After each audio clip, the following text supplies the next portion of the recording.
This is Radio Warneford, free hospital radio for South Warwickshire. Radio Warneford. We've definitely got something interesting coming up right now because on the line, I'd like to say a very, very big good morning to one of our friends from the community nursing support team, David Widdas. Good morning, David. How are you? Good morning. I'm very well, thank you. It's lovely that you've come on the phone to be able to talk about the Children's Community Nursery team. We're particularly grateful for you coming on this morning, but I know that we have a lot of information that you want to put to us. Can you tell us a little bit about how the community nursing team actually works in Warwick Hospital? Okay, well, we've got a very large community nursing team. There's about 70 staff involved in it. They work right across Warwickshire, and they work with the children with the most complex needs, supporting them at home. Sometimes that's just supporting with procedures, etc. The sort of nursing procedures come out of hospital, but sometimes they're children with very complex needs, where we're putting in care packages, for example, children who need support with ventilation. And we also look after some of the more specialist groups of children, children and young people with rheumatology and cystic fibrosis and other conditions. So it's a very big and diverse team. Like I say, working right across Warwickshire, also working with specialist hospitals in Leicester and Birmingham. I very much understand that there's very much a national initiative that's been going out recently that offers wider support to families and to care for siblings within, I suppose, providing the care packages and even for the emotional subject of end-of-life care at home. Absolutely, yes. Sadly, some of our children are in that position where they're not going to survive into adult life, and we do provide sort of end-of-life care at home. One of the big things we do for this group of children, obviously, is to provide very comprehensive nursing support for the child and family at home. But the bit that we've never really been able to do is that kind of wider support. So quite often families will say to us, it's great to have a nurse to come and support my child, but what I'd really like is somebody to go and do the shopping or a bit of gardening so I can actually spend this time with my child. And that's something that's kind of outside of the remit of the NHS and also often outside the remit of social care. So we were really interested when Together for Short Lives, a national children's charity, approached us and asked if we wanted to be one of the pilot areas for a volunteering project. And this volunteering project was very specifically looking at supporting siblings and families with those wider, more normal issues. So, for example, taking a sibling to school or down the park just to give them a break, or maybe go and do the shopping for a family, or maybe just doing a little bit of DIY just so that family can get on and really have that quality of time with their child while knowing everything else is getting sorted out. It's the little things that make such a difference though, isn't it? Absolutely, and some of these things just seem so simple, but they're just so hard to sort out because they just don't seem to really be anybody's remit, but they can make such a difference because families worry. They worry that the garden is, completely out of control, or that the siblings are not getting the attention they desperately want to give them at a very difficult time in all of their lives. Sometimes just a little bit of time can just make that big difference. And particularly with the younger people, it's a case of familiarity so that they can continue to live their lives just in a normal way, despite the fact that there's been so much sadness.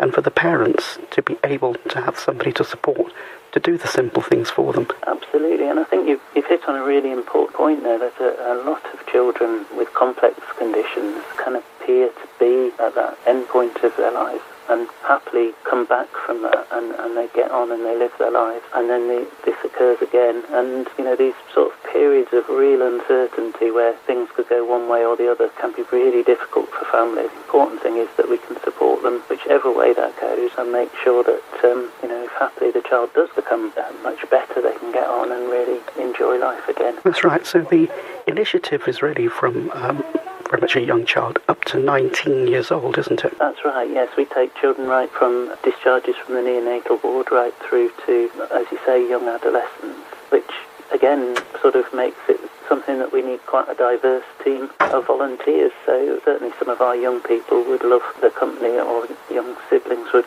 love the company of some older, sort of younger adult. So there really is a role for everybody. It's a very diverse system that we're putting together. Obviously, you're with us today on Radio Warneford, and we're very grateful for your time. But how are you normally able to promote this within the local area? Well, we've been going out and we've done some road shows. We've had some interest in the local press. But interestingly, we found the area that sort of we've got the most interest from is staff in the hospital and friends of staff in the hospital and sort of their informal network. So we just really welcome this opportunity to speak a bit more widely to, the family of people who are involved with Warwick Hospital, sort of patients, relatives, and staff and their friends and wider family. Of course, you can also put out the thoughts through the Trust magazines, can't you? Absolutely, yes. We've gone through the website and we've gone through sort of internal communications, and yes, happily we're slowly growing this group of volunteers. As they come on board, we're going to get them involved, certainly initially, in some of the much more light-hearted things that we do, like sort of summer parties for the children and Christmas parties for all the children on the caseload, which are incredibly good fun and a great way to get to know children and families in sort of quite an informal way. And it's so very clearly very involved and very much ongoing. Absolutely, yes. Yeah, we're very much looking for people who can offer a little bit of time, but on a sort of long-term basis, so that hopefully through those more informal community-type activities, they can really get to know families, and then when families need a bit of extra support, it's not somebody that's unfamiliar who's coming into their house at that time. But also, I think it's a way for somebody volunteering in an area that's very new to kind of get into it in a much more sort of fun and relaxed way. And then we do quite extensive training with our volunteers and offer them extensive support so that, that we're recognising their needs in this sort of difficult area of work as well. How are people who are maybe listening in today or will listen into our podcast be able to get in touch with you? Yeah, I mean, the best person to come through to is Sharon Elswood, who's our volunteer coordinator. And you can either just get her through switchboard by asking for the volunteer coordinator, Sharon Elswood, or you can ring her on the hospital number and then ask for extension 6881. And Sharon will be able to tell you much more about the volunteering service and the sort of commitments we're looking for, but also the support and activities that people would be involved in. That's absolutely wonderful. Well, thank you very much for the time you're giving us this morning. I know from having had a previous conversation with you that we were looking towards playing a particular piece of music which is quite reflective and quite important to you. So I don't know whether you can remember what it was from a few days ago. Absolutely, yes. Kate Bush, The Man with a Child in His Eyes. And I think it's always kind of, I think to work with children and families, you always have to try and see things a little bit more from a child's perspective. And I think one of the lovely things in children's services is none of us ever totally grow up, and I think this song encompasses that. Lovely. So we're going to play that piece of music for you. I thank you very much for your time. Can you just stay on the line a few moments? After we put the music on, I'll have another quick word with you. But for the moment, thank you very much, David, for what you've been able to say today. And we do hope that by coming on to Radio Warneford, you'll be able to attract more interest to the particular cause, which is so vital to the community here in Warwick. And thank you very much for all the time, and thank you for this opportunity. That's very kind of you.